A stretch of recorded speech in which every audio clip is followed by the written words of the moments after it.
ипотека рәсімдеп, үй алам деп, отбасылықтан депозит ашып, ақша салам деп жүрсеңіз, соңына дейін көріңіз. Қазір ең кең таралған сұрақтардың бірі, 6 ай депозитке ақша салған кезде қалай салам? Бөліп салам ба, әлде қолда бар сумманы бірден салам ба деген сұраққа жауап беретін боламыз. Қараңыздар.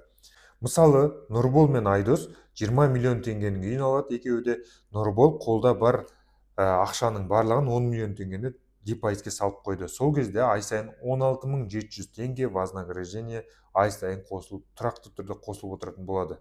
Соңында міне 6 ай уақыт өткен кезде 100.200 вознаграждение жиналды да, ол міне 20 миллион теңгенің үйін ары қарай рәсімдейді 6 айдан кейін. Ал Айдос депозитке ең бірінші 2 миллион теңге салды, екінші айда 4 миллион теңгеге толтырды, үстіне 2 миллион салып, үшінші айда 6 миллион теңгеге толтырды, төртінші айда 8 миллион теңгеге толтырды, бесінші айда 9-ға толтырды да, ары қарай 6-шы айда 10 миллион теңгеге толтырды. Сол толтырған кездегі міне түсетін вознаграждениелер осынша болады.